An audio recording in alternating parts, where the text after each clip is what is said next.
আবারও ফিরে এলাম নতুন প্রতিবেদন নিয়ে। আজকে আপনাদেরকে সবথেকে সহজ যেটা কাটিং সেটা হচ্ছে সাধারণ সায়া।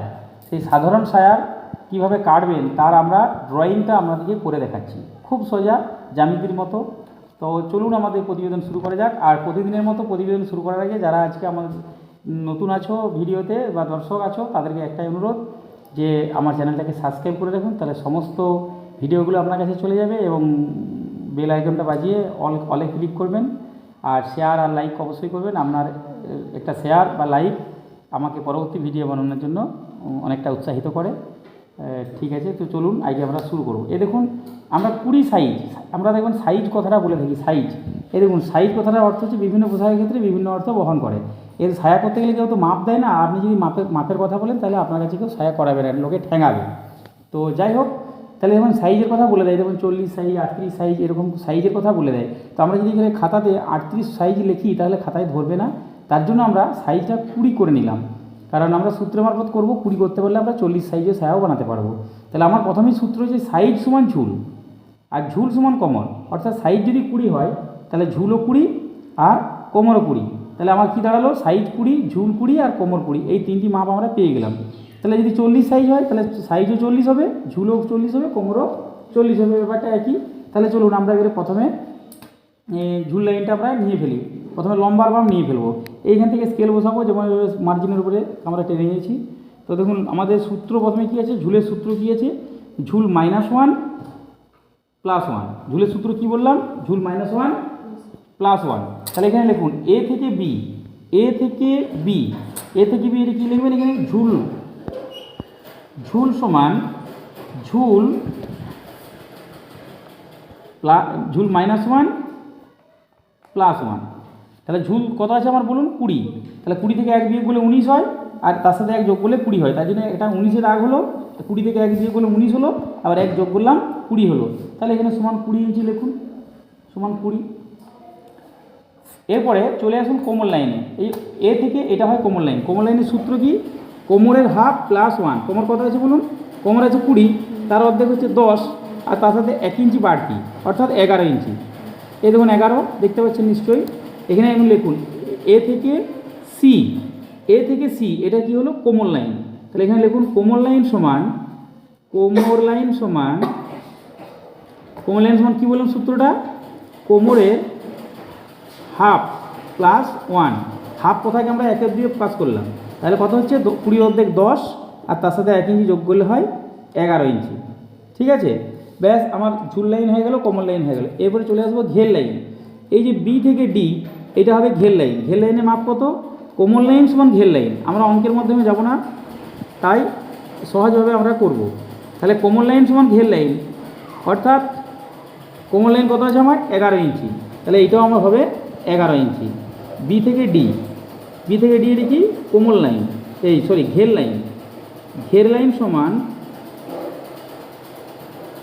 সমান কি বললাম, কোমর লাইন। তাহলে সমান কী দাঁড়াচ্ছে 11। ঠিক আছে, এবারে কি হলো, হয়ে গেল আমার মাপ। আর সি থেকে ডি আমরা যুক্ত করে দেব। সি থেকে ডি আমরা কি করব, যোগ করে দেব।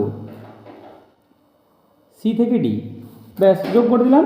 এটা কিন্তু আমার ড্রয়িং হয়ে গেল। এবারে কাটবো কোন দিকে, তো কাটিংয়ের একটা ব্যাপার আছে। এ থেকে বি যেটা আমার ছবি, তার বাঁ দিকটা হয় real line, real RELL, real কথা হচ্ছে সত্য। অর্থাৎ এই এ থেকে বি, এটা এই লাইনে কাঁচি চালানো যাবে না, কাঁচি চালালে আপনার কাপড়টা নষ্ট হয়ে যাবে, এটা একদম সত্য কথা। তাহলে আপনি কাটবেন কীভাবে, এই যে বি থেকে ডট হচ্ছে কাটিংয়ের চিহ্ন, এই যে ডট যেখানে থাকবে সেখানেই আমার কাঁচিটা চলতে শুরু করবে। বি থেকে শুরু হবে, বি থেকে ডি, আর ডি থেকে যাবে ডি থেকে সি, আর সি থেকে এ পর্যন্ত আমার এই কাটিংটা যাবে। আচ্ছা, নিশ্চয়ই বুঝতে পেরেছেন। আমরা কাপড়টা কাটার সময় ক ভাঁজ করবো, কাপড়টা কাটার সময় 4 ভাঁজ করবো। ক ভাঁজ, 4 ভাঁজ। কটা অংশ হবে, 2টা টুকরা বেরোবে, অর্থাৎ 2 অংশ। এটা পার্ট 1। ঠিক আছে, তোমরা বুঝতে পেরেছো। কারো কোনো জায়গায় সমস্যা আছে, যদি কারো কোনো জায়গায় সমস্যা থাকে বা কোনো জায়গায় বুঝতে অসুবিধা থাকে, আমার কমেন্ট বক্স খোলা আছে, আপনি কমেন্ট করে জানাবেন, আমি সেটা আবার পুনরায় বুঝিয়ে দেওয়ার চেষ্টা করব। তো এটা গেল পার্ট 1। এবারে আমার পার্ট 2 মানে কোমর বডি। কী করে কাটবেন, পার্ট পি এর হচ্ছে এইটা, এই দেখুন এটা পার্ট পি এর ড্রয়িং। কোমরপটি বসানোর সূত্র কী আছে, এখান থেকে দূরে একটু আমরা দাগ টানলাম। কোমরপটির সূত্র সে একই, কোমরের হাফ প্লাস 1, কোমরের হাফ প্লাস 1। তাহলে কোমর কত আছে বলো, কোমর আছে 20, তার হাফ করলে হয় 10, তার সাথে 1 ইঞ্চি যোগ করলে হয় 11 ইঞ্চি। 10 প্লাস 1 সমান 11 ইঞ্চি। এটার নাম দিলাম P, P Q. P Q হচ্ছে কোমরপটি, কোমরের মাপ হচ্ছে 11। এখান থেকে যে এইটা হচ্ছে সাইডটা কত নেবেন, 2 ইঞ্চি। 2 ইঞ্চি সর্বক্ষেত্রে, 2 ইঞ্চি কি এটা সর্বক্ষেত্রে, শোবার জন্য, সর্বক্ষেত্রে অর্থাৎ শোবার জন্য, ঠিক আছে। তাহলে এদিকটা 2 ইঞ্চি হলে এদিকটাও 2 ইঞ্চি, এদিকটাও 2 ইঞ্চি, ব্যাস। এবারে পি, এটা আমরা নাম দিলাম কিউ, এটার নাম দিলাম আর, এটার নাম দিলাম এস। কাপড়টা ডবল ভাঁজ করে, হ্যাঁ আমরা আর এস যুক্ত করে দিলাম। কাপড়টা 4 ভাঁজ হবে, একটু পরে আপনাকে বলছি। দেখুন এটা কি হলো, পি কিউ আর এস একটি আয়তক্ষেত্র। আমরা বলতে পারি পি কিউ আর এস একটি আয়তক্ষেত্র, ঠিক আছে। আয়তক্ষেত্রে কি বিপরীত বাহুগুলো সমান এবং সমান্তরাল। ওপরটা যদি 11 হয় তাহলে এটাও 11 ইঞ্চি, এটা যদি 2 ইঞ্চি হয় তাহলে এটাও 2 ইঞ্চি। আর কিছু বলার থাকে না। তাহলে আমার এটা ড্রয়িং হয়ে গেল। কাটবো কোন দিকে, কাটবো আমরা এদিকে। এই দুটো রিয়েল আছে, এটা দুটো দিক রিয়েল, পিএস রিয়েল আর পি কিউ রিয়েল। রিয়েল কথার কি অর্থ, কি বলেছি বলুন। সত্য।